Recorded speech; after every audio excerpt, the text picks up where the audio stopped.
Welcome back my dear students and friends. In my last video in the series of History of English Literature, in my last video I talked about the Elizabethan period. Today I am going to discuss the Puritan Age.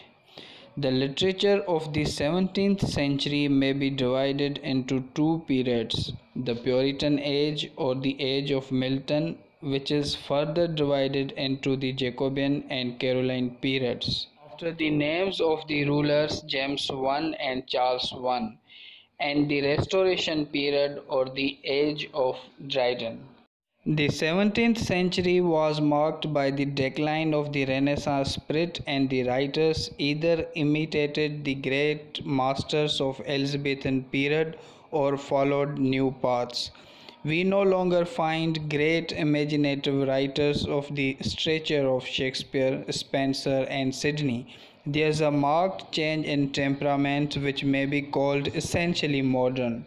Though during the Elizabethan period the new spirit of the Renaissance had broken away with the medieval times and started a new modern development, in fact it was in the 17th century that this task of breaking away with the past was completely accomplished, and the modern spirit in the fullest sense of the term came into being. This spirit may be defined as the spirit of observation and of preoccupation with details and the systematic analysis of facts, feelings, and ideas.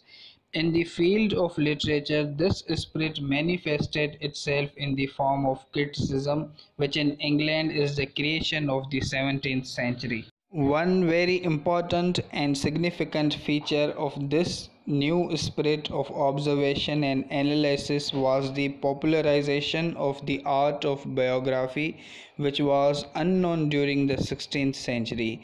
Thus, whereas we have no recorded information about the life of such an eminent dramatist as Shakespeare, in the 17th century, many authors like Fuller and Aubrey laboriously collected the smallest facts about the great men of their own day or of the immediate past.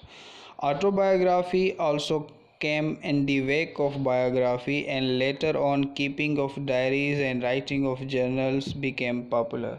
The 17th century up to 1660 was dominated by Puritanism, and it may be called the Puritan Age or the Age of Milton, who was the noblest representative of the Puritan spirit. The Puritan movement stood for liberty of the people from the shackles of the despotic ruler, as well as the introduction of morality and high ideals in politics. Therefore, it had two objects: personal righteousness and civil and religious liberty. In other words, it aimed at making men honest and free. The name Puritan was at first given to those who advocated certain changes in the form of worship of the Reformed English Church under Elizabeth.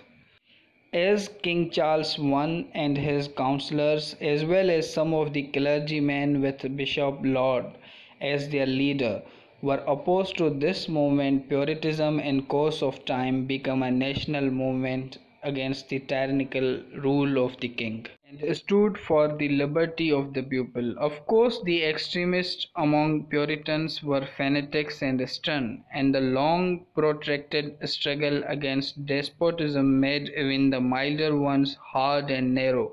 So when Charles I was defeated and beheaded in 1649, and Puritanism came out triumphant with the establishment of the Commonwealth under Cromwell, several laws were passed, many simple modes of recreation and amusement were banned. In literature of the Puritan age, we find the same confusion as we find in religion and politics.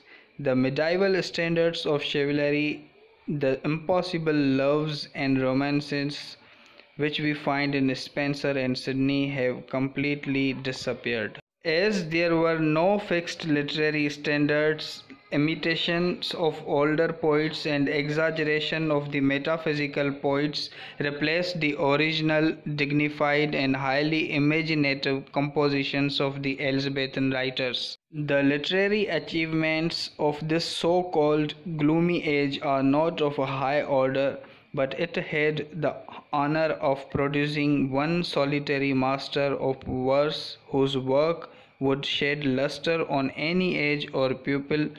He was John Milton, who was the noblest and indomitable representative of the Puritan spirit, to which he gave a most lofty and enduring expression. The Puritan poetry, also called the Jacobian and Caroline poetry during the reigns of James I and Charles I, can be divided into three parts. Number 1, poetry of the school of Spenser. Number 2, poetry of the metaphysical school. Number 3, poetry of the Cavalier Poets. The Spenserians were the followers of Spenser. In spite of the changing conditions and literary tastes which resulted in a reaction against the diffuse and flamboyant poetry which Spenser and Sidney had made fashionable during the 16th century, they preferred to follow Spenser and considered him as their master.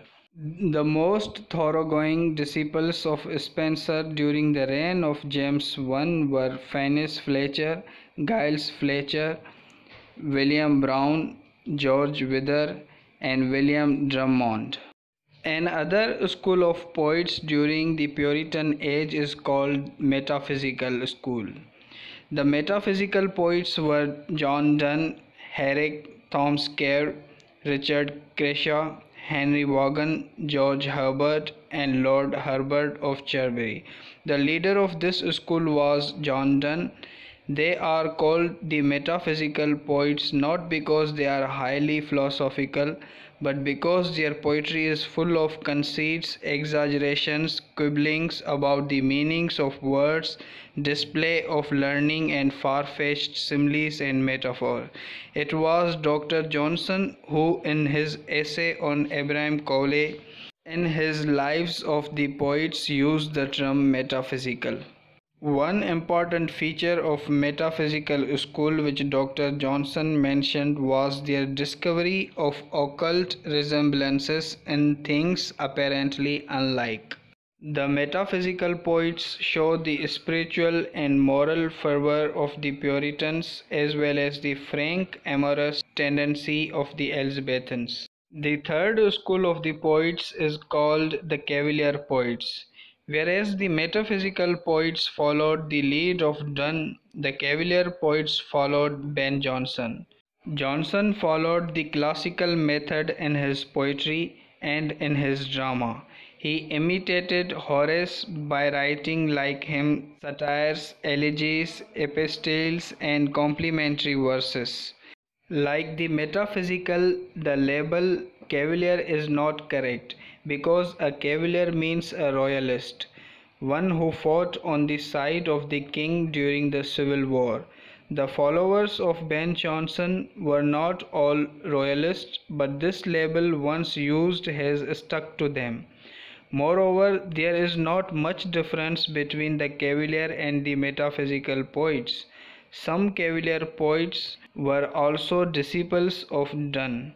These are therefore not two distinct schools, but they represented two groups of poets who followed two different masters, John Donne and Ben Jonson.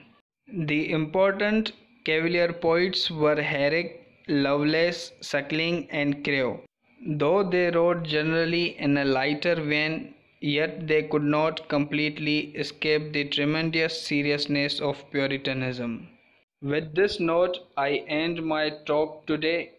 In my next video, we shall talk about the most influential Puritan poet, John Milton. Till that, happy learning, stay connected to Lutuf's Literary Club.